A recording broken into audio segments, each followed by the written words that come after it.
Hello, I'm Jeff Siegel, and welcome to SantaAnita.com on our Saturday seminar as we look at all 9 races on today's program. Lots of rain last night. Track was sealed. Probably be in good condition. No grass racing today, so many of these races become unplayable as far as I'm concerned because of the switch in surface. First race is one of them, originally scheduled to be 6.5 down the hill. Now it's on the main track. Number of contenders here have a chance, I suppose, with the switch in surface, but I'm not sure about the late scratches yet as we make this recording, so really kind of a tough race to handicap, not knowing who's going to be in. Number 11, Sleep Tight, is first off the claim for Jack Carava, being raised in class, and if she stays in the race, she looks like she might be the speed of the speed. I think, however, a good rule of thumb here, let's watch the racetrack early on in the day to see how it's playing, whether it's favoring any kind of particular running style. When they seal that track, sometimes speed will outrun itself, and that might help Sleep Tight, number 11, in the first race, assuming that she stays in the lineup. So no great shakes in the first race. Again, I'm going to sit out and pass.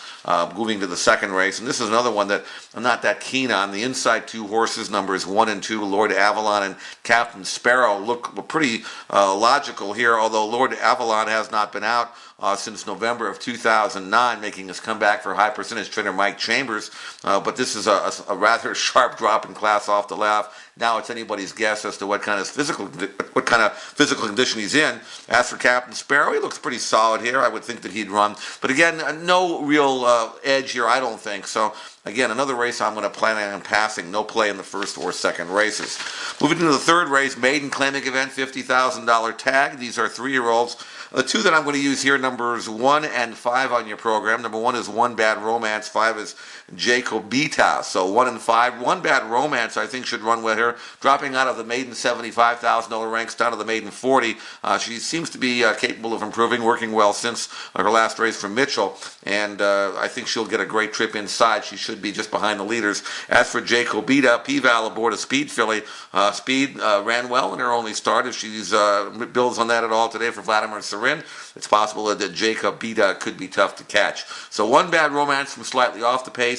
Jacobita on the front end. Those are the 2 I'm going to use in my rolling exotics, numbers 1 and 5 in today's third race at Santa Anita. Fourth race is another down-the-hill turf race, and again, off the grass, don't have any real feel as to who's going to be staying in. As of this recording, we don't have the late scratches, so it's hard to know who's going to be running and who isn't. But pretty clearly, number 6, Cute and Sassy, and number 10, Lady Sweetness, have very solid form, and if they both stay in the race, they should be very tough to beat. Cute and Sassy, 2 good efforts under her belt for Richard Mandela, came off a layoff and ran decently last month, should build on that today with Rosario riding her back. And then Lady Sweetness from Mitchell's barn, beating the neck in her only start. That was on the main track, so she shouldn't be inconvenienced by the switch in surface. She too has come back and trained well. Probably the one to beat, strictly number 10, Lady Sweetness. Let's use them both in our rolling exotics, numbers 6 and 10, Cute and Sassy, and Lady Sweetness, and preference going to number 10, Lady Sweetness. Fifth race, 6.5 down the hill, a race restricted to 4-year-olds only. The 2 that I'm going to use here, numbers 5 and 6 on your program. Number 5 is Time for Atonement. 6 is Via Verde. 2 horses coming out of the same race. Time for Atonement likes to sit back and finish. Via Verde likely will be on the front end, and if he can get loose on the lead with Gomez, then Via Verde could be tough to run down the Sadler-Gomez team. But Time for Atonement has the right style for 6.5. He should be running on strongly late with Bejarano. So let's use them both. Hard to separate. I'll use them both. 5 and 6, Time for Atonement and Via Verde. Sixth race, maiden special weight for 3-year-olds, going around 2 turns. The 2 Baffert colts here look pretty good to me. Number 3, Indian Night, and number 4, Midnight Interlude. Both have the same kind of pattern. Both had a sprint prep. Both stretching out. Both have trained well since their last race. Both project very nicely. Indian Night blinkers going on, and Marty Garcia may have opted for him over Midnight Interlude. He rode them both, so it's possible that he preferred Indian Night if he had a choice. But Midnight Interlude coming out of that killer race, and I think he'll move forward as well for Bob Baffert, switching to Rosario. Both have the pedigrees that should allow them to get at least a mile. So let's use them both, 3 and 4. Maybe slight preference for me going to Midnight Interlude, but I'll use Indian Night as well. The 2 Bafferts, numbers 3 and 4 in today's 6th race. 7th race is the Valentine Dancer Handicap. This race was originally scheduled to be on the grass It is off the turf, and Evening Jewel obviously is going to be the one to beat now with Unzip Me not entered in the race. So Evening Jewel, she handles grass, she handles synthetic. There's no reason why she won't handle this race as well. Let's go with Evening Jewel on top. As for the contenders, the one that comes out of the same race is Ultra Blend. She's in the 10 hole, but with the scratches she'll move in. Ultra Blend was actually a pretty good third behind Evening Jewel in that common race. That was the Sunshine Millions distaff. So no reason to think they both won't run well again today.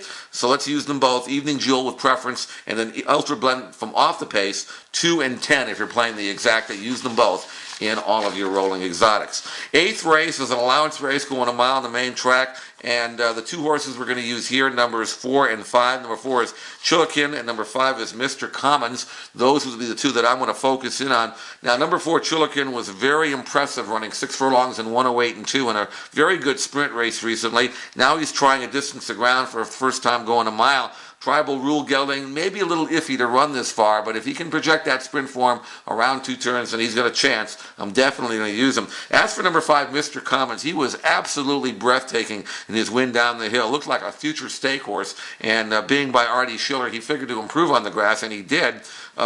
And of course, the horse that he beat, Acadian, came back and verified the strength of that race. He won a 9 furlong maiden race the other day, like a top colt as well. So if Mr. Cummins projects that sprint turf form to 2 turns on the main track, he's clearly the one to beat, and he really has trained well on the main track since that race. So he's our top pick. I'm also going to use Chilikin, 4 and 5 in the exacta. Use them both in all of your rolling exotics. Moving now to the 9th and final. This is a maiden race for 3-year-old fillies in for $30,000. And we're going to go 3 deep here using number 5, Sweet Consolidator, also number 6, Rivers Mambo, and number 8, Clubhouse Rules. So 5, 6, and 8 for exacta or trifecta players, and definitely use all 3 in your rolling exotics. Sweet Consolidator has had a lot of chances, but she's usually in the money and finishing somewhere in the frame, so I would use her at least underneath in your exotics, and it's possible that she might break through with a winning performance here. I'm not really counting on it, but I will definitely use her in the exotics. Rivers Mambo, blinkers on, first off the claim for Julio. You know how good Julio is with these first off the claims. Even though Rivers Mambo didn't run well last time, she's actually being dropped, realistically spotted here. I think she'll run her best race today, whatever that is.